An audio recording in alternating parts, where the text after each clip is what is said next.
우리의 삶을 구성하는 수많은 관계 속에서 가족이라는 이름은 때로 가장 큰 위안이자 가장 깊은 상처가 되기도 합니다. 오늘 우리가 함께 나눌 이야기는 바로 그 가족이라는 울타리 안에서 자신의 존엄성을 지키기 위해 기나긴 싸움을 벌여야 했던 한 여성의 기록입니다. 이 이야기가 여러분의 마음에 작은 울림을 준다면 주변의 소중한 이들과 함께 나누어 주세요. 여러분의 구독과 공유는 우리가 더 깊이 있는 이야기를 계속해서 만들어 나가는데 큰 힘이 됩니다. 오늘 이야기의 주인공은 어디 가서 창피해서 말도 못할 그야말로 진상 가족 때문에 오랜 시간 마음고생을 해야 했던 40대 여성입니다. 이제는 시간이 흘러 담담히 이야기할 수 있게 되었지만 다시 떠올려도 황당하고 기가 막히는 그날들의 기억을 그녀는 용기를 내어 우리에게 전해왔습니다. 이야기는 그녀가 남편을 만나기 전 그녀의 가정 환경에서부터 시작됩니다. 그녀의 아버지는 젊은 시절부터 정육점을 운영하셨고 어머니와 함께 꽤 규모가 큰 한우 정육식당을 꾸려나가셨습니다. 두 분은 눈코 뜰 새 없이 바쁜 와중에도 누가 봐도 천생연분이라는 말이 딱 어울리는 인꼬 부부셨습니다. 여보, 우리 오랜만에 둘이서 영화나 한 편 보러 갈까? 애들은 집에 있으라고 하고 말이야. 이왕이면 일찍 나가서 저녁도 먹고 오자고. 오랜만에 가게 쉬는 날인데 그럴까요? 당신 좋아하는 초밥 먹으러 가야겠네. 초밥 좋지. 그럼 영화는 당신이 좋아하는 걸로 보자고. 가게에서도 집에서도 늘 한 몸처럼 붙어 다니시는 부모님의 모습은 때론 닭살스럽게 느껴지기도 했지만 그녀에겐 이상적인 부부의 모습 그 자체였습니다. 나도 언젠가 결혼하면 꼭 부모님처럼 살아야지. 그녀는 늘 마음속으로 다짐했습니다. 이러한 화목한 분위기에는 친할머니의 영향이 컸습니다. 할머니께서는 집안이 평화로우려면 무조건 아내의 말을 잘 따라야 한다는 지론을 가지고 계셨습니다. 아범아, 늘 얘기하지만 항상 아내의 말을 잘 들어야 한다. 그게 잔소리 같아도 다 너 잘 되라고 하는 소리야. 집안이 조용하려면 남편이 그저 입을 꾹 다물고 따라야 돼. 알겠지? 내 아내 눈치 잘 보면 평생 밥 굶을 일 없고 등 따시게 산다. 그게 바로 사는 지혜야. 아이고, 어머니. 우리 엄마인지 집사람 엄마인지 모르겠다니까요. 알겠습니다. 앞으로도 마나님 의견을 천명으로 생각하겠습니다. 할머니께서 어머니를 존중해 주시니 어머니 또한 아버지를 더욱 살뜰히 챙기셨습니다. 할머니의 지혜는 암탉이 울면 집안이 망한다는 낡은 속담을 비웃기라도 하듯 암탉이 울어야 수탉이 정신을 차린다는 새로운 가르침으로 그녀의 마음속에 자리 잡았습니다. 이런 환경에서 자란 그녀는 자연스레 당차고 할 말은 꼭 하는 성격이 되었습니다. 20대 시절 그녀의 이런 성격을 못마땅하게 여기는 남자들도 덜어 있었습니다. 넌 무슨 여자애가 한마디를 안 지냐? 와 같은 고리타분한 말을 들을 때면 그녀는 할머니의 가르침을 인용하며 맞받아쳤습니다. 그리고 그런 남자들은 어김없이 그녀의 곁을 떠났습니다. 그렇게 뻔한 남자들과의 만남에 지쳐갈 무렵인 20대 후반, 그녀는 친구의 성화에 못 이겨나간 소개팅 자리에서 아주 특별한 한 사람을 만나게 됩니다. 바로 지금의 남편이었죠. 그는 약속 시간보다 20분이나 일찍 나와 그녀를 기다리고 있었습니다. 대화를 나눠보니 그는 그녀와 비슷한 성향을 가졌으면서도 그녀의 말을 끊거나 이기려 들지 않고 진심으로 경청하는 사람이었습니다. 자신의 취향을 강요하는 대신 그녀의 취향을 존중하며 이야기에 깊이 빠져들었습니다. 제가 너무 제 얘기만 했죠? 이야기를 하도 잘 들어주셔서 저도 모르게 말이 길어졌네요. 아니에요. 제가 잘 모르는 분야 이야기를 재밌게 말씀해 주셔서 저도 푹 빠져서 들었습니다. 인경 씨는 주관도 확실하시고 견해도 분명하셔서 좋네요. 그녀는 평소처럼 웃으며 말했습니다. 어릴 때부터 저희 할머니가 하고 싶은 말은 분명히 하라고 하셨거든요. 그래서 저 남탁이 울어야 수탁이 정신 차린다는 주의예요. 그러자 그는 크게 웃으며 이렇게 대답했습니다. 그 말 정말 멋지네요. 할머니께서 아주 재치 있는 분이신가 봐요. 그럼 저는 앞으로 암탉이 울기 전에 미리 말을 잘 듣는 수탉이 되어야겠어요. 지금까지 단 한 번도 들어보지 못했던 재치 있는 대답에 그녀는 허를 찔린 듯 웃음이 터져나왔습니다. 그날 이후 두 사람은 자연스럽게 연인으로 발전했습니다. 불같던 그녀도 차분하고 유한 성격의 그 사람 곁에서는 한결 부드러워졌고 마음속 깊은 이야기까지 꺼내놓게 되었습니다. 가끔 그녀가 예민하게 반응할 때조차 그는 전혀 기죽지 않고 그 말을 있는 그대로 받아들였습니다. 휴가 날짜를 정하는 문제로 그녀가 조금 날카롭게 말했던 어느 날 그는 화를 내기는커녕 동료를 배려하느라 결정을 미뤘던 상황을 차분히 설명하고는 진심으로 사과했습니다. 미안해. 내가 우물쭈물하는 바람에 너까지 신경 쓰게 했네. 앞으로 이런 건 내가 먼저 정리할게. 다툼의 원인, 해결 방안, 그리고 깔끔한 사과. 그 완벽한 대화법에 그녀는 처음으로 이 사람과 결혼하고 싶다는 생각을 하게 되었습니다. 다행히 그 역시 같은 마음이었습니다. 그는 자기 주관이 뚜렷하고 미래에 대한 목표가 확실한 그녀의 모습에 끌렸다고 고백하며 청혼했습니다. 그렇게 모난 돌 같던 그녀와 흐르는 물같이 부드러웠던 그는 서로의 부족한 부분을 채워주는 완벽한 부부가 되었습니다. 남편은 유한 성격만큼이나 다정하고 사려 깊었습니다. 저희 부모님 댁에 방문할 때면 매일 고기 냄새에 지쳐있을 장인어른을 위해 초밥을 사오고 장모님이 좋아하는 과일을 잊지 않고 챙기는 세심함을 보여주었습니다. 이직 문제로 고민하던 그녀의 남동생을 위해 직접 발벗고 나서 현직자를 연결해 주기도 했습니다. 남편이 저희 가족에게 이토록 잘하니 그녀 역시 시댁 식구들에게 최선을 다하고 싶었습니다. 하지만 이 평화는 시댁의 문턱을 넘는 순간 조금씩 균열이 가기 시작했습니다. 처음 시댁에 인사를 드리러 갔던 날 분위기는 화기애애했습니다. 하지만 시어머니가 끓여주신 무국을 한 숟갈 뜨는 순간 그녀는 자신도 모르게 인상을 찌푸릴 수밖에 없었습니다. 국은 소금물처럼 짰고 무는 설익어 아삭거릴 정도였습니다. 옆을 보니 남편과 다른 가족들은 아무렇지 않게 식사를 하고 있었습니다. 결국 그녀가 밥만 깨작거리자 남편이 조용히 물었습니다. 인경아, 왜 그렇게 못 먹어? 입맛에 안 맞아.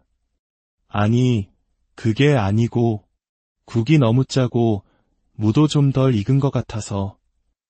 그러자 남편은 말없이 자신의 국그릇과 그녀의 것을 바꾸었습니다. 그리고 한 입 먹어보더니 역시나 인상을 썼습니다. 그 모습을 본 시어머니가 신경질적으로 물었습니다.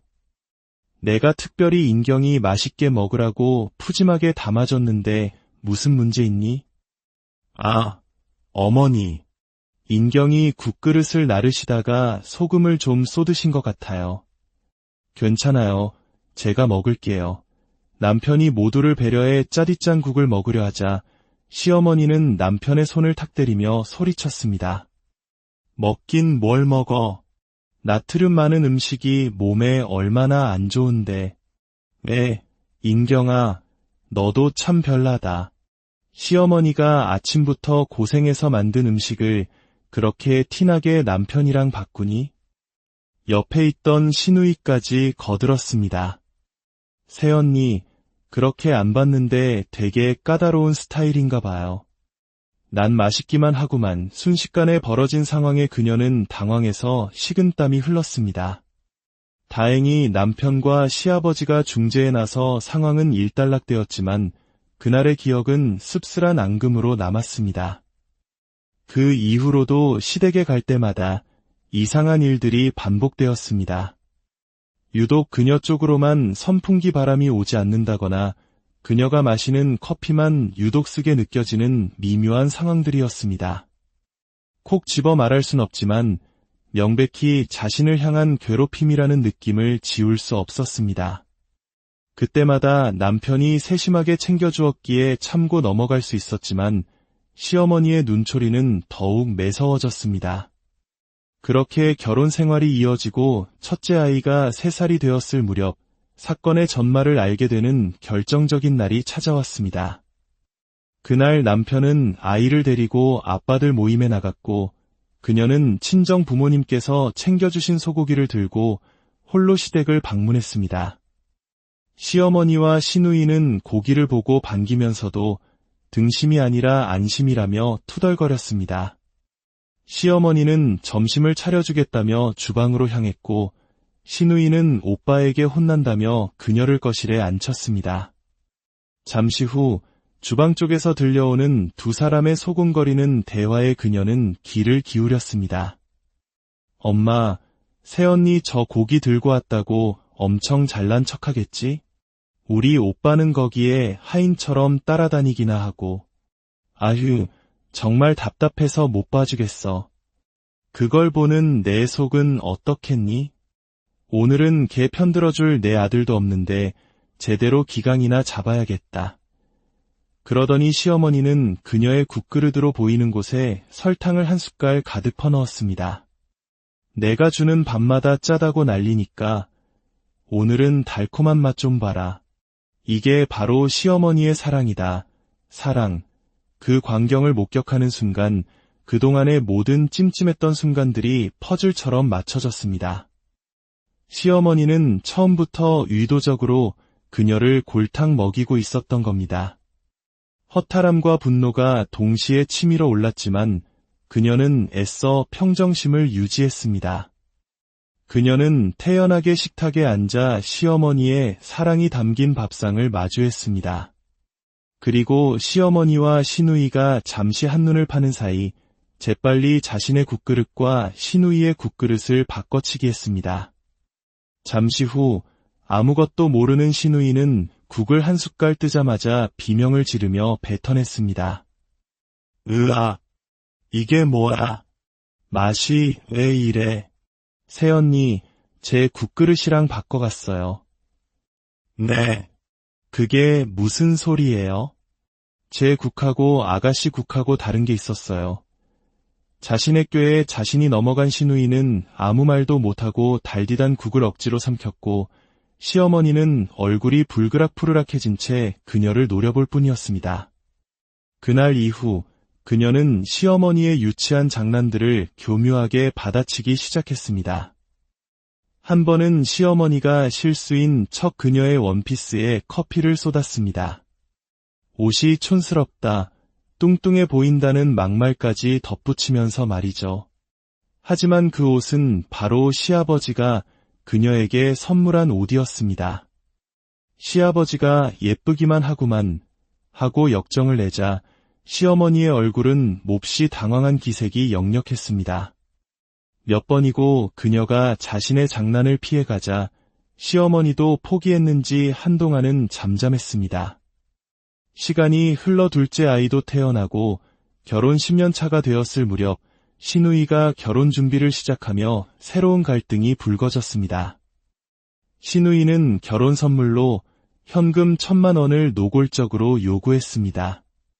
남편이 아이돌 키우는 입장에서 무리라고 선을 긋자 시누이는 모든 탓을 그녀에게 돌렸습니다. 새언니도 좀 너무하네요. 오빠를 얼마나 쥐 잡듯이 잡았으면 이래요. 그 무례한 말에 남편이 불같이 화를 내며 사과를 받아내긴 했지만 그날 이후 시어머니와 시누이는 그녀를 없는 사람 취급하기 시작했습니다. 손주들은 반기면서도 그녀에게는 내 남편도 없는데 불편하게 어떻게 있겠어? 우린 남인데 말이다라며 냉랭하게 대했습니다. 그렇게 시댁과 냉전 중이던 어느 날 그녀는 친정가게에 들렀다가 어머니의 어두운 표정을 보게 됩니다. 어머니는 무언가 말하려다 여러 번 망설이셨습니다. 그리고 며칠 뒤 어머니로부터 충격적인 전화를 받게 됩니다. 인경아, 사실은 말이야. 얼마 전에 내 시어머니가 우리 가게에 다녀가셨어. 최고급 한우로 12팩, 100만 원이 넘는 금액인데 너한테 받으라며 그냥 가버리셨다. 하지만 경악스러운 사실은 그것이 끝이 아니었습니다. 사실 사부인이 가게에 온 게 이번이 처음이 아니야. 몇 번이고 오셔서 식사만 하고 가셨다. 처음 몇 번은 그냥 내드렸는데 얼마 전엔 돈까지 빌려가셨어. 자신을 향한 미움이 이제는 자신의 부모님에게까지 향하고 있다는 사실에 그녀는 참을 수 없는 분노를 느꼈습니다. 시어머니는 그녀를 괴롭힐 수 없게 되자 만만한 사돈댁에 가서 진상 손님 노릇을 하고 있었던 것입니다. 그녀는 어머니에게 시어머니가 또 가게에 오시면 즉시 연락해달라고 부탁했습니다. 그리고 며칠 뒤 아니나 다를까 시어머니는 또다시 가게에 나타나 뻔뻔하게 고기를 요구했습니다. 저번에 가져간 고기 아주 잘 먹었어요. 우리 사위가 대기업 다니는 인재인데 입맛이 아주 고급이라. 그래서 또 고기 좀 가지러 왔습니다. 어머니는 약속대로 최고급 한우 10팩, 110만 원어치를 내어주었습니다. 시어머니가 돈도 내지 않고 나가려 하자 어머니는 단호하게 말했습니다. 돈 주고 가셔야죠. 그냥 가시면 무전 취식인 거 모르세요. 아니, 사돈끼리 이렇게 야박하게 구실 거예요? 정 그러면 우리 며느리한테 받으면 될 거 아니에요. 시어머니가 또다시 그녀의 핑계를 대며 도망치려 하자 평소 온화하시던 어머니는 조용히 수화기를 드셨습니다. 경찰서죠. 여기 한우 식당인데요. 고기 100만 원어치를 공짜로 먹고 도망가려는 사람이 있네요. 어서 와주셔야겠습니다. 어머니는 신용만 한 것이 아니었습니다. 정말로 경찰에 신고를 한 것입니다. 시어머니는 그제야 사색이 되어 고기를 돌려주었지만 어머니는 거기서 멈추지 않았습니다. 이 고기도 그렇고 저번에 가져간 고깃값 100만 원, 그리고 저한테 빌려가신 200만 원까지 다 계산하셔야죠. 그거 못 주시겠다면 이따 경찰서 가서 얘기하시면 되겠네요. 잠시 후 정말로 경찰이 가게에 도착했고 시어머니는 그제야 사태의 심각성을 깨닫고 어머니에게 싹싹 빌기 시작했습니다. 하지만 어머니는 단호했습니다. 결국 시어머니는 경찰서로 연행되었고 이 소식은 당연히 시아버지의 귀에까지 들어가게 되었습니다. 평소 과묵하시던 시아버지는 눈에 핏발이 설 정도로 격노하셨습니다. 아니, 어떻게 사돈댁에 가서 그런 짓을 하고 돈까지 빌릴 수가 있소. 당신 사돈이 얼마나 어려운 자리인데. 그날 이후 시어머니의 기세는 완전히 꺾였습니다. 시아버지의 엄명 아래 시어머니는 친정 부모님 가게에 찾아와 무릎을 꿇고 사죄했으며 그동안의 외상값과 빌려간 돈을 모두 갚았습니다. 한바탕 폭풍이 휩쓸고 간 후 그녀의 시댁에는 어색한 평화가 찾아왔습니다. 물론 그날의 사건이 남긴 상처가 완전히 아문 것은 아니지만 적어도 더 이상 그녀를 함부로 대하는 사람은 없게 되었습니다. 이 기나긴 싸움의 끝에서 그녀가 얻은 것은 비록 상처뿐일지라도 자신의 존엄성을 지켜냈다는 작은 위안이었습니다. 이 이야기는 단순히 한 며느리와 시어머니의 갈등을 넘어 우리 사회에 여전히 존재하는 가족 내의 부당한 권력 관계와 그로 인한 고통을 보여줍니다. 그리고 그 안에서 자신의 삶을 지키기 위해 용기를 낸 한 여성의 목소리를 들려주고 있습니다. 여러분은 이 이야기를 어떻게 들으셨나요? 가족이라는 이름 아래 행해지는 부당함에 대해 우리는 때로 침묵 대신 용기 있는 목소리를 내야 할 필요가 있음을 다시 우리의 삶을 구성하는 수많은 관계 속에서 가족이라는 이름은 때로 가장 큰 위안이자 가장 깊은 상처가 되기도 합니다. 오늘 우리가 함께 나눌 이야기는 바로 그 가족이라는 울타리 안에서 자신의 존엄성을 지키기 위해 기나긴 싸움을 벌여야 했던 한 여성의 기록입니다. 이 이야기가 여러분의 마음에 작은 울림을 준다면 주변의 소중한 이들과 함께 나누어 주세요. 여러분의 구독과 공유는 우리가 더 깊이 있는 이야기를 계속해서 만들어 나가는데 큰 힘이 됩니다. 오늘 이야기의 주인공은 어디 가서 창피해서 말도 못할 그야말로 진상 가족 때문에 오랜 시간 마음고생을 해야 했던 40대 여성입니다. 이제는 시간이 흘러 담담히 이야기할 수 있게 되었지만 다시 떠올려도 황당하고 기가 막히는 그날들의 기억을 그녀는 용기를 내어 우리에게 전해왔습니다. 이야기는 그녀가 남편을 만나기 전 그녀의 가정 환경에서부터 시작됩니다. 그녀의 아버지는 젊은 시절부터 정육점을 운영하셨고 어머니와 함께 꽤 규모가 큰 한우 정육식당을 꾸려나가셨습니다. 두 분은 눈코 뜰 새 없이 바쁜 와중에도 누가 봐도 천생연분이라는 말이 딱 어울리는 인꼬 부부셨습니다. 여보, 우리 오랜만에 둘이서 영화나 한 편 보러 갈까? 애들은 집에 있으라고 하고 말이야. 이왕이면 일찍 나가서 저녁도 먹고 오자고. 오랜만에 가게 쉬는 날인데 그럴까요? 당신 좋아하는 초밥 먹으러 가야겠네. 초밥 좋지. 그럼 영화는 당신이 좋아하는 걸로 보자고. 가게에서도 집에서도 늘 한 몸처럼 붙어 다니시는 부모님의 모습은 때론 닭살스럽게 느껴지기도 했지만 그녀에겐 이상적인 부부의 모습 그 자체였습니다. 나도 언젠가 결혼하면 꼭 부모님처럼 살아야지. 그녀는 늘 마음속으로 다짐했습니다. 이러한 화목한 분위기에는 친할머니의 영향이 컸습니다. 할머니께서는 집안이 평화로우려면 무조건 아내의 말을 잘 따라야 한다는 지론을 가지고 계셨습니다. 아범아, 늘 얘기하지만 항상 아내의 말을 잘 들어야 한다. 그게 잔소리 같아도 다 너 잘 되라고 하는 소리야. 집안이 조용하려면 남편이 그저 입을 꾹 다물고 따라야 돼. 알겠지? 내 아내 눈치 잘 보면 평생 밥 굶을 일 없고 등 따시게 산다. 그게 바로 사는 지혜야. 아이고, 어머니. 우리 엄마인지 집사람 엄마인지 모르겠다니까요. 알겠습니다. 앞으로도 마나님 의견을 천명으로 생각하겠습니다. 할머니께서 어머니를 존중해 주시니 어머니 또한 아버지를 더욱 살뜰히 챙기셨습니다. 할머니의 지혜는 암탉이 울면 집안이 망한다는 낡은 속담을 비웃기라도 하듯 암탉이 울어야 수탉이 정신을 차린다는 새로운 가르침으로 그녀의 마음속에 자리 잡았습니다. 이런 환경에서 자란 그녀는 자연스레 당차고 할 말은 꼭 하는 성격이 되었습니다. 20대 시절 그녀의 이런 성격을 못마땅하게 여기는 남자들도 덜어 있었습니다. 넌 무슨 여자애가 한마디를 안 지냐?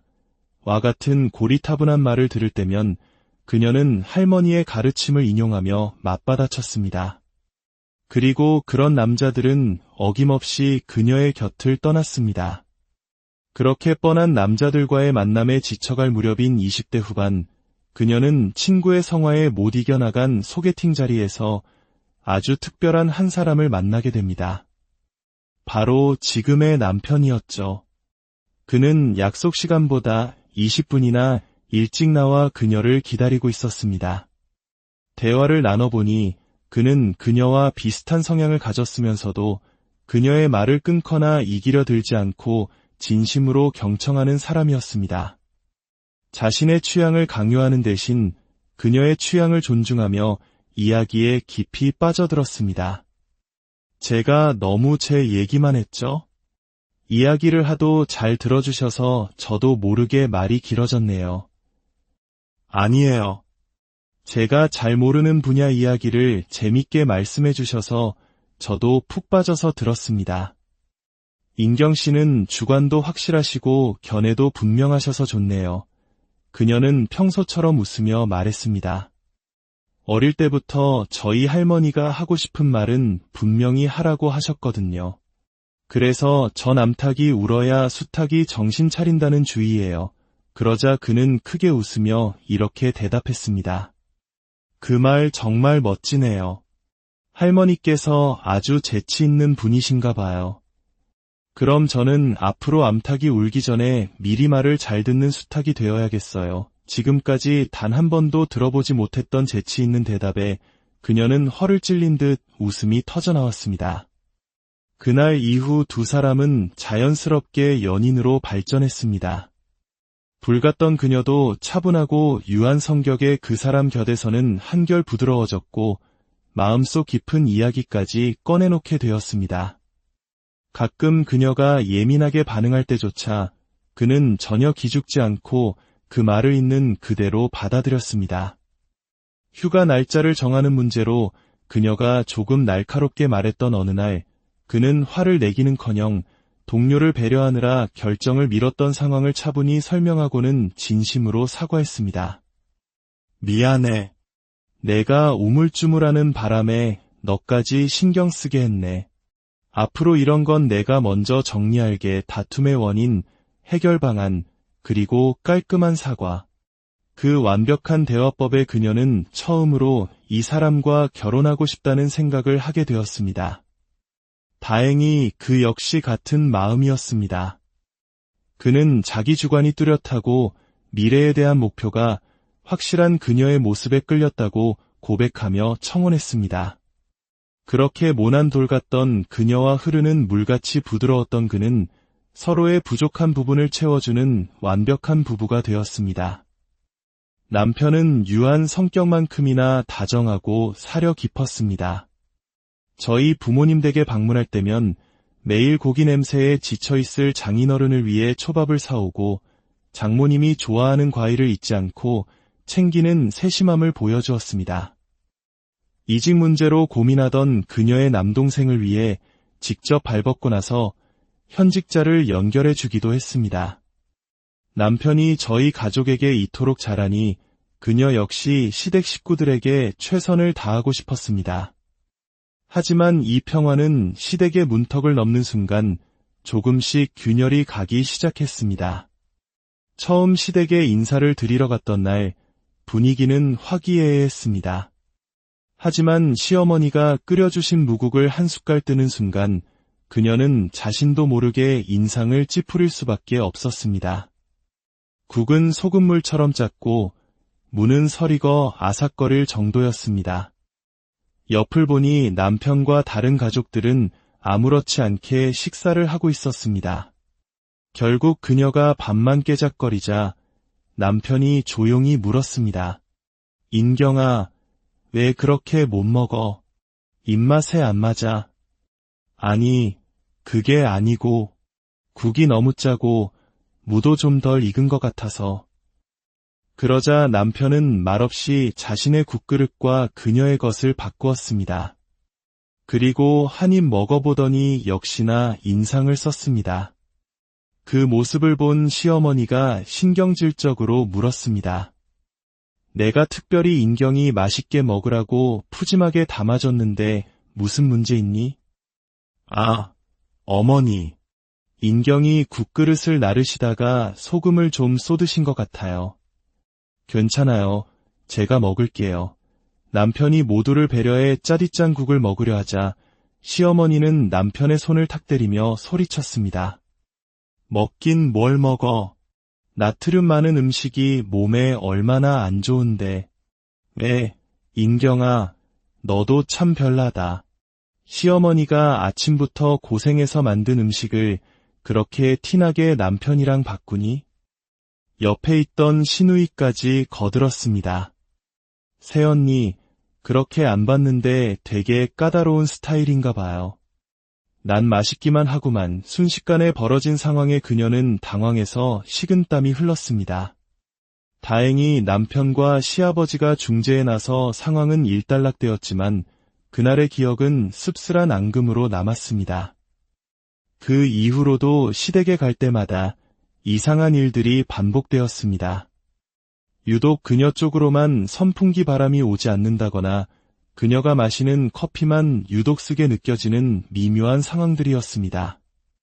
콕 집어 말할 순 없지만 명백히 자신을 향한 괴롭힘이라는 느낌을 지울 수 없었습니다.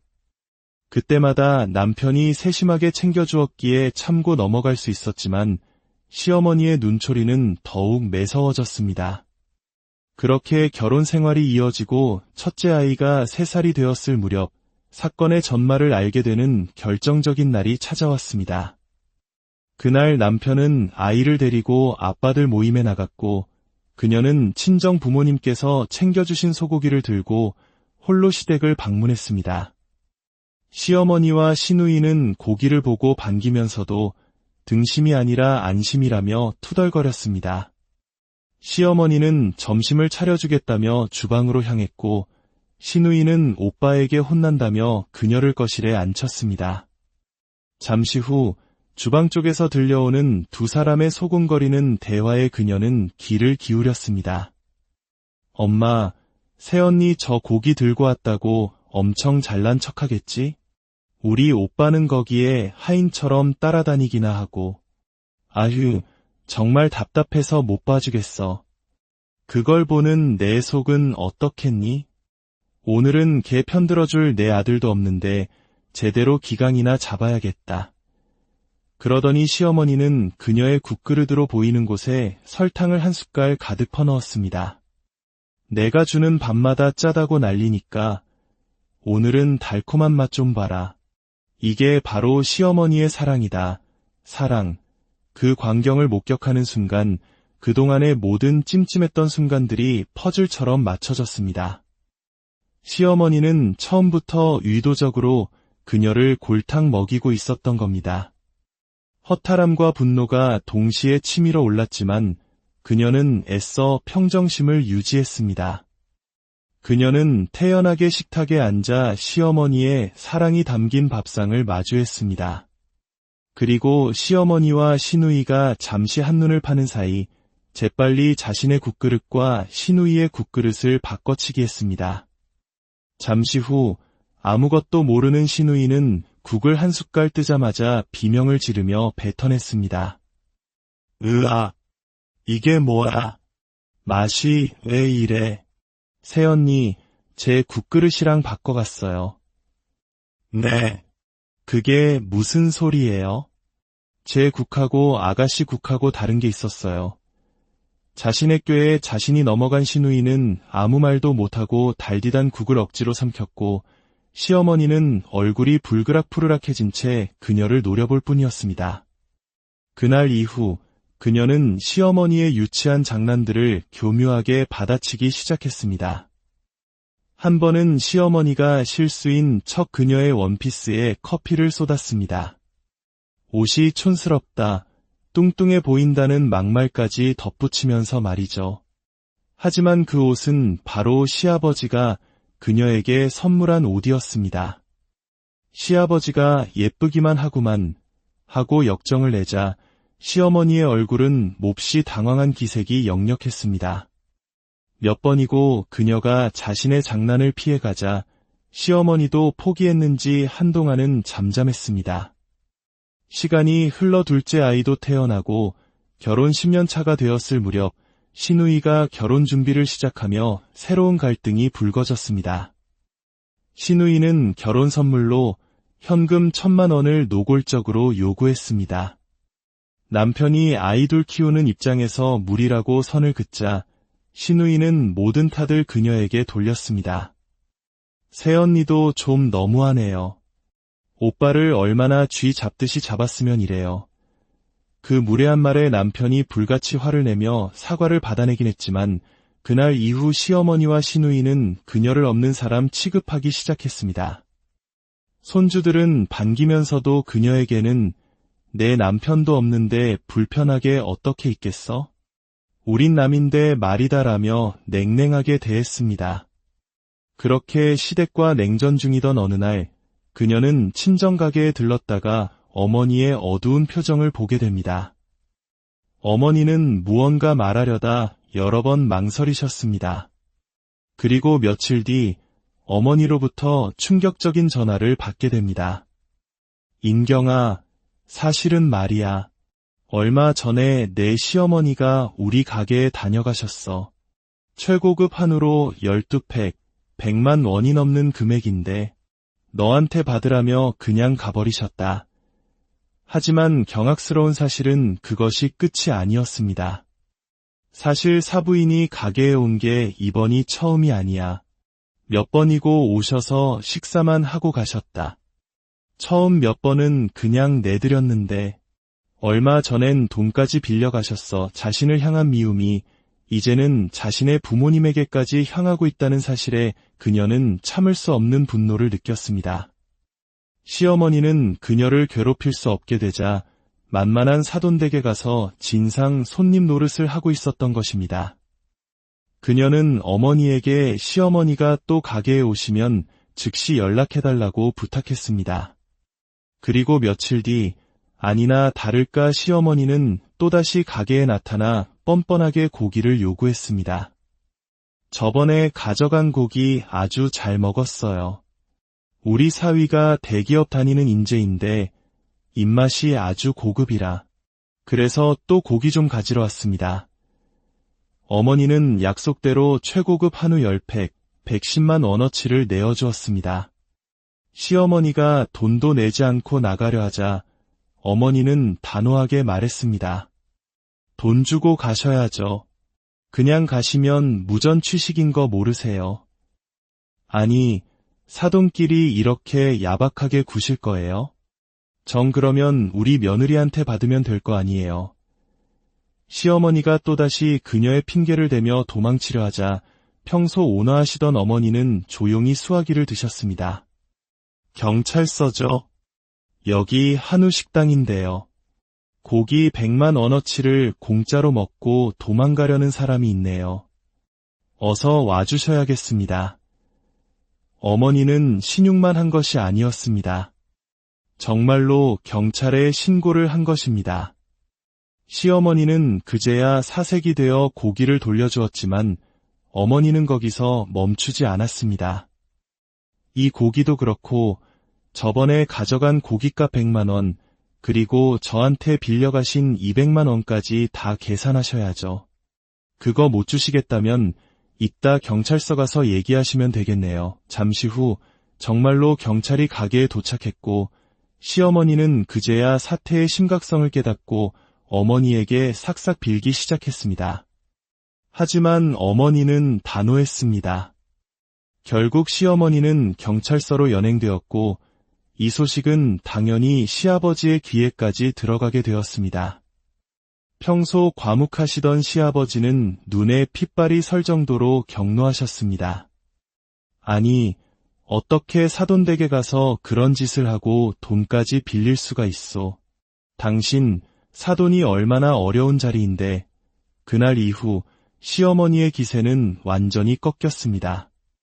시아버지의 엄명 아래 시어머니는 친정 부모님 가게에 찾아와 무릎을 꿇고 사죄했으며 그동안의 외상값과 빌려간 돈을 모두 갚았습니다.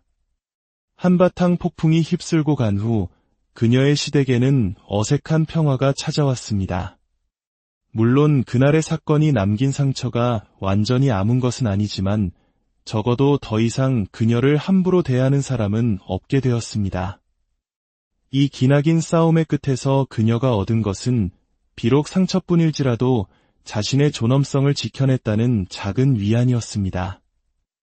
이 이야기는 단순히 한 며느리와 시어머니의 갈등을 넘어 우리 사회에 여전히 존재하는 가족 내의 부당한 권력 관계와 그로 인한 고통을 보여줍니다.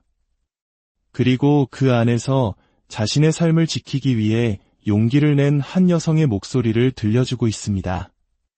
여러분은 이 이야기를 어떻게 들으셨나요?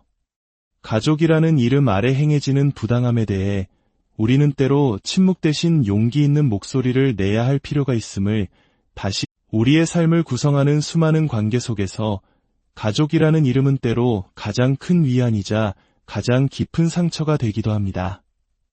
오늘 우리가 함께 나눌 이야기는 바로 그 가족이라는 울타리 안에서 자신의 존엄성을 지키기 위해 기나긴 싸움을 벌여야 했던 한 여성의 기록입니다. 이 이야기가 여러분의 마음에 작은 울림을 준다면 주변의 소중한 이들과 함께 나누어 주세요.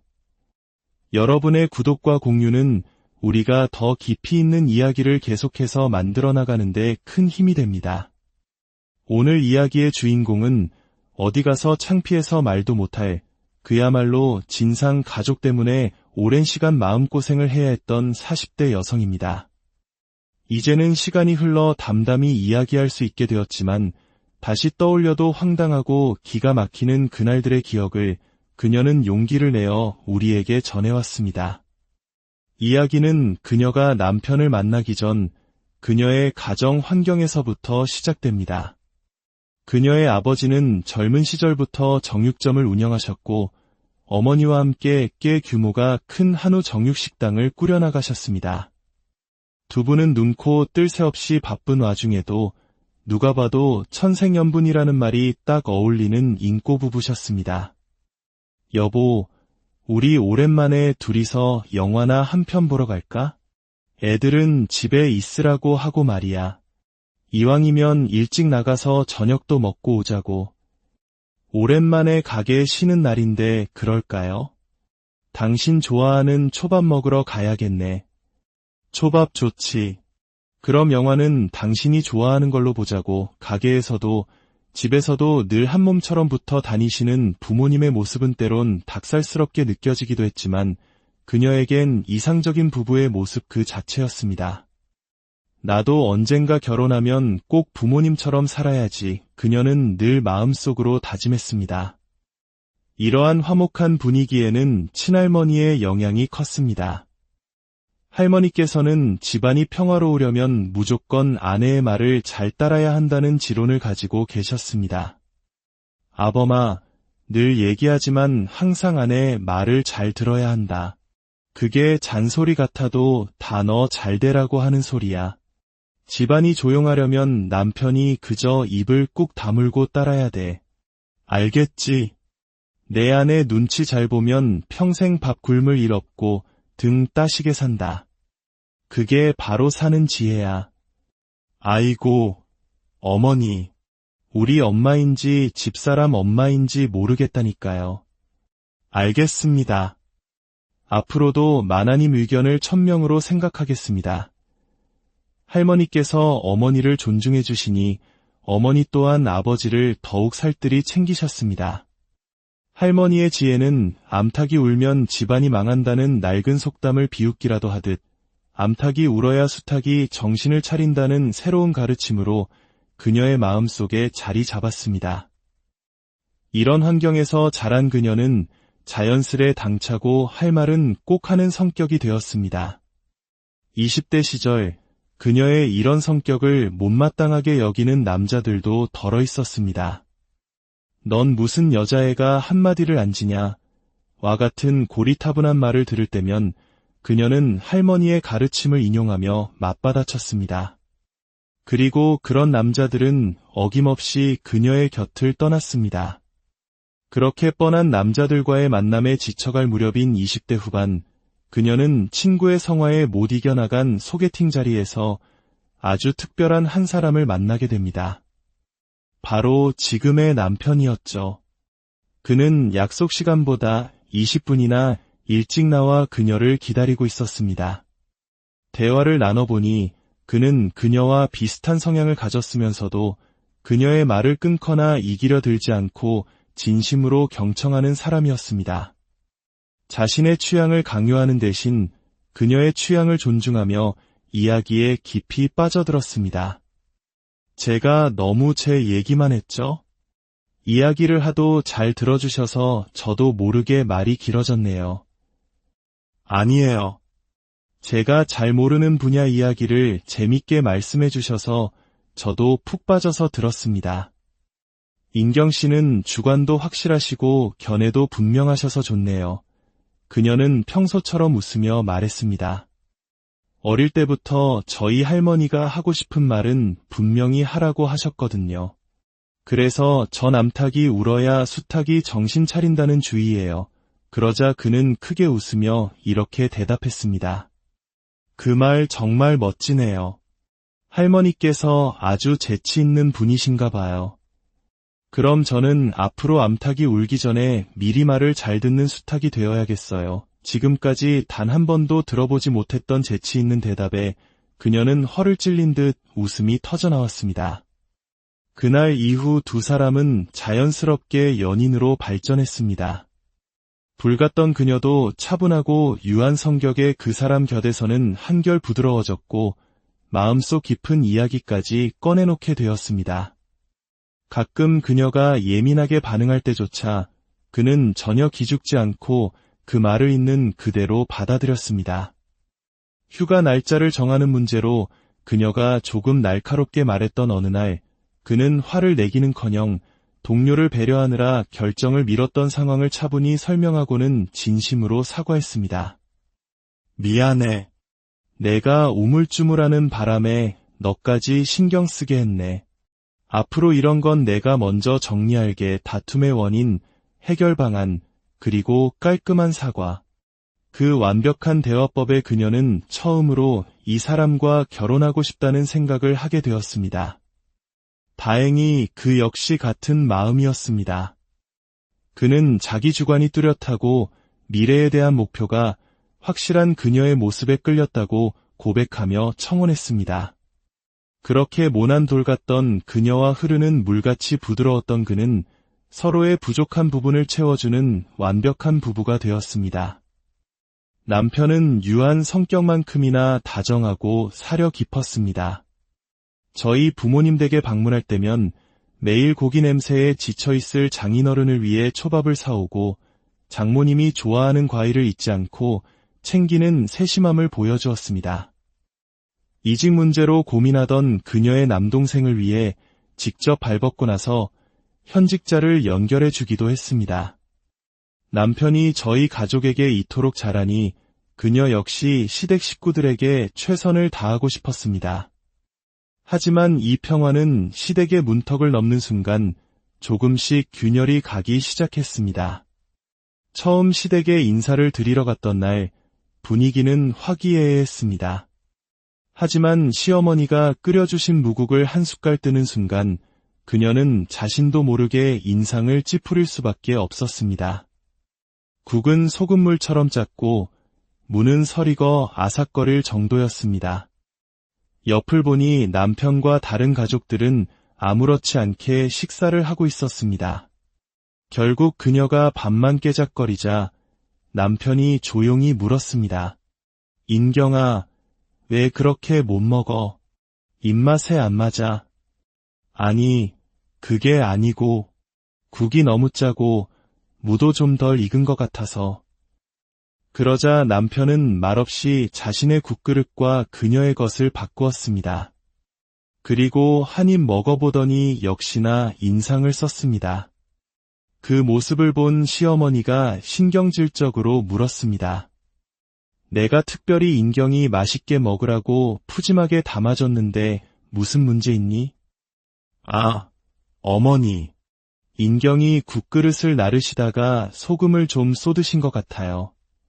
괜찮아요. 제가 먹을게요. 남편이 모두를 배려해 짜디짠 국을 먹으려 하자 시어머니는 남편의 손을 탁 때리며 소리쳤습니다. 먹긴 뭘 먹어. 나트륨 많은 음식이 몸에 얼마나 안 좋은데. 왜, 인경아, 너도 참 별나다. 시어머니가 아침부터 고생해서 만든 음식을 그렇게 티나게 남편이랑 바꾸니? 옆에 있던 시누이까지 거들었습니다. 새언니, 그렇게 안 봤는데 되게 까다로운 스타일인가 봐요. 난 맛있기만 하구만. 순식간에 벌어진 상황에 그녀는 당황해서 식은땀이 흘렀습니다. 다행히 남편과 시아버지가 중재에 나서 상황은 일단락되었지만 그날의 기억은 씁쓸한 앙금으로 남았습니다. 그 이후로도 시댁에 갈 때마다 이상한 일들이 반복되었습니다. 유독 그녀 쪽으로만 선풍기 바람이 오지 않는다거나 그녀가 마시는 커피만 유독 쓰게 느껴지는 미묘한 상황들이었습니다. 콕 집어 말할 순 없지만 명백히 자신을 향한 괴롭힘이라는 느낌을 지울 수 없었습니다. 그때마다 남편이 세심하게 챙겨주었기에 참고 넘어갈 수 있었지만 시어머니의 눈초리는 더욱 매서워졌습니다. 그렇게 결혼 생활이 이어지고 첫째 아이가 3살이 되었을 무렵 사건의 전말을 알게 되는 결정적인 날이 찾아왔습니다. 그날 남편은 아이를 데리고 아빠들 모임에 나갔고 그녀는 친정 부모님께서 챙겨주신 소고기를 들고 홀로 시댁을 방문했습니다. 시어머니와 시누이는 고기를 보고 반기면서도 등심이 아니라 안심이라며 투덜거렸습니다. 시어머니는 점심을 차려주겠다며 주방으로 향했고 시누이는 오빠에게 혼난다며 그녀를 거실에 앉혔습니다. 잠시 후 주방 쪽에서 들려오는 두 사람의 소곤거리는 대화에 그녀는 귀를 기울였습니다. 엄마, 새언니 저 고기 들고 왔다고 엄청 잘난 척하겠지? 우리 오빠는 거기에 하인처럼 따라다니기나 하고. 아휴, 정말 답답해서 못 봐주겠어. 그걸 보는 내 속은 어떻겠니? 오늘은 걔 편들어줄 내 아들도 없는데 제대로 기강이나 잡아야겠다. 그러더니 시어머니는 그녀의 국그릇으로 보이는 곳에 설탕을 한 숟갈 가득 퍼넣었습니다. 내가 주는 밥마다 짜다고 난리니까 오늘은 달콤한 맛 좀 봐라. 이게 바로 시어머니의 사랑이다. 사랑. 그 광경을 목격하는 순간 그동안의 모든 찜찜했던 순간들이 퍼즐처럼 맞춰졌습니다. 시어머니는 처음부터 의도적으로 그녀를 골탕 먹이고 있었던 겁니다. 허탈함과 분노가 동시에 치밀어 올랐지만 그녀는 애써 평정심을 유지했습니다. 그녀는 태연하게 식탁에 앉아 시어머니의 사랑이 담긴 밥상을 마주했습니다. 그리고 시어머니와 시누이가 잠시 한눈을 파는 사이 재빨리 자신의 국그릇과 시누이의 국그릇을 바꿔치기 했습니다. 잠시 후 아무것도 모르는 시누이는 국을 한 숟갈 뜨자마자 비명을 지르며 뱉어냈습니다. 으아, 이게 뭐야? 맛이 왜 이래? 새언니, 제 국그릇이랑 바꿔갔어요. 네. 그게 무슨 소리예요? 제 국하고 아가씨 국하고 다른 게 있었어요. 자신의 꾀에 자신이 넘어간 시누이는 아무 말도 못하고 달디단 국을 억지로 삼켰고 시어머니는 얼굴이 불그락푸르락해진 채 그녀를 노려볼 뿐이었습니다. 그날 이후 그녀는 시어머니의 유치한 장난들을 교묘하게 받아치기 시작했습니다. 한 번은 시어머니가 실수인 척 그녀의 원피스에 커피를 쏟았습니다. 옷이 촌스럽다, 뚱뚱해 보인다는 막말까지 덧붙이면서 말이죠. 하지만 그 옷은 바로 시아버지가 그녀에게 선물한 옷이었습니다. 시아버지가 예쁘기만 하구만 하고 역정을 내자 시어머니의 얼굴은 몹시 당황한 기색이 역력했습니다. 몇 번이고 그녀가 자신의 장난을 피해가자 시어머니도 포기했는지 한동안은 잠잠했습니다.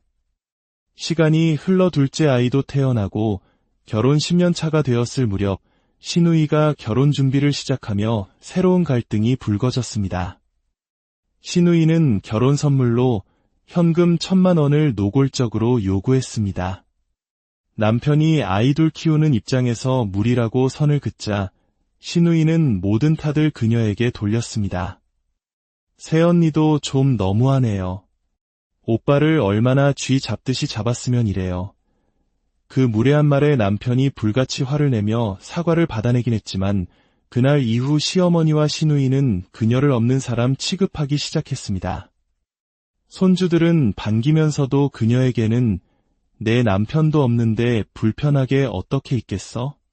우린 남인데 말이다라며 냉랭하게 대했습니다.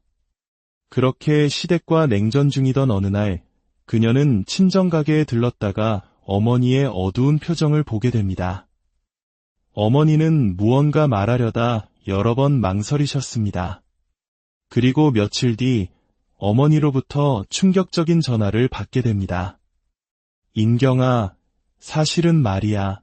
얼마 전에 내 시어머니가 우리 가게에 다녀가셨어. 최고급 한우로 12팩, 100만 원이 넘는 금액인데 너한테 받으라며 그냥 가버리셨다. 하지만 경악스러운 사실은 그것이 끝이 아니었습니다. 사실 사부인이 가게에 온 게 이번이 처음이 아니야. 몇 번이고 오셔서 식사만 하고 가셨다. 처음 몇 번은 그냥 내드렸는데 얼마 전엔 돈까지 빌려가셨어. 자신을 향한 미움이 이제는 자신의 부모님에게까지 향하고 있다는 사실에 그녀는 참을 수 없는 분노를 느꼈습니다. 시어머니는 그녀를 괴롭힐 수 없게 되자 만만한 사돈댁에 가서 진상 손님 노릇을 하고 있었던 것입니다. 그녀는 어머니에게 시어머니가 또 가게에 오시면 즉시 연락해달라고 부탁했습니다. 그리고 며칠 뒤 아니나 다를까 시어머니는 또다시 가게에 나타나 뻔뻔하게 고기를 요구했습니다. 저번에 가져간 고기 아주 잘 먹었어요. 우리 사위가 대기업 다니는 인재인데 입맛이 아주 고급이라. 그래서 또 고기 좀 가지러 왔습니다. 어머니는 약속대로 최고급 한우 10팩, 110만 원어치를 내어주었습니다. 시어머니가 돈도 내지 않고 나가려 하자 어머니는 단호하게 말했습니다. 돈 주고 가셔야죠. 그냥 가시면 무전 취식인 거 모르세요. 아니, 사돈끼리 이렇게 야박하게 구실 거예요? 정 그러면 우리 며느리한테 받으면 될 거 아니에요. 시어머니가 또다시 그녀의 핑계를 대며 도망치려 하자 평소 온화하시던 어머니는 조용히 수화기를 드셨습니다. 경찰서죠. 여기 한우 식당인데요. 고기 100만 원어치를 공짜로 먹고 도망가려는 사람이 있네요. 어서 와주셔야겠습니다. 어머니는 신용만 한 것이 아니었습니다. 정말로 경찰에 신고를 한 것입니다. 시어머니는 그제야 사색이 되어 고기를 돌려주었지만 어머니는 거기서 멈추지 않았습니다. 이 고기도 그렇고 저번에 가져간 고깃값 100만 원, 그리고 저한테 빌려가신 200만 원까지 다 계산하셔야죠. 그거 못 주시겠다면 이따 경찰서 가서 얘기하시면 되겠네요. 잠시 후 정말로 경찰이 가게에 도착했고 시어머니는 그제야 사태의 심각성을 깨닫고 어머니에게 싹싹 빌기 시작했습니다. 하지만 어머니는 단호했습니다. 결국 시어머니는 경찰서로 연행되었고 이 소식은 당연히 시아버지의 귀에까지 들어가게 되었습니다. 평소 과묵하시던 시아버지는 눈에 핏발이 설 정도로 격노하셨습니다. 아니, 어떻게 사돈댁에 가서 그런 짓을 하고 돈까지 빌릴 수가 있소. 당신, 사돈이 얼마나 어려운 자리인데. 그날 이후 시어머니의 기세는 완전히 꺾였습니다. 시아버지의 엄명 아래 시어머니는 친정 부모님 가게에 찾아와 무릎을 꿇고 사죄했으며 그동안의 외상값과 빌려간 돈을 모두 갚았습니다. 한바탕 폭풍이 휩쓸고 간 후 그녀의 시댁에는 어색한 평화가 찾아왔습니다. 물론 그날의 사건이 남긴 상처가 완전히 아문 것은 아니지만 적어도 더 이상 그녀를 함부로 대하는 사람은 없게 되었습니다. 이 기나긴 싸움의 끝에서 그녀가 얻은 것은 비록 상처뿐일지라도 자신의 존엄성을 지켜냈다는 작은 위안이었습니다. 이 이야기는 단순히 한 며느리와 시어머니의 갈등을 넘어 우리 사회에 여전히 존재하는 가족 내의 부당한 권력 관계와 그로 인한 고통을 보여줍니다. 그리고 그 안에서 자신의 삶을 지키기 위해 용기를 낸 한 여성의 목소리를 들려주고 있습니다. 여러분은 이 이야기를 어떻게 들으셨나요? 가족이라는 이름 아래 행해지는 부당함에 대해 우리는 때로 침묵 대신 용기 있는 목소리를 내야 할 필요가 있음을 다시 우리의 삶을 구성하는 수많은 관계 속에서 가족이라는 이름은 때로 가장 큰 위안이자 가장 깊은 상처가 되기도 합니다. 오늘 우리가 함께 나눌 이야기는 바로 그 가족이라는 울타리 안에서 자신의 존엄성을 지키기 위해 기나긴 싸움을 벌여야 했던 한 여성의 기록입니다. 이 이야기가 여러분의 마음에 작은 울림을 준다면 주변의 소중한 이들과 함께 나누어 주세요. 여러분의 구독과 공유는 우리가 더 깊이 있는 이야기를 계속해서 만들어 나가는 데 큰 힘이 됩니다. 오늘 이야기의 주인공은 어디 가서 창피해서 말도 못할 그야말로 진상 가족 때문에 오랜 시간 마음고생을 해야 했던 40대 여성입니다. 이제는 시간이 흘러 담담히 이야기할 수 있게 되었지만 다시 떠올려도 황당하고 기가 막히는 그날들의 기억을 그녀는 용기를 내어 우리에게 전해왔습니다. 이야기는 그녀가 남편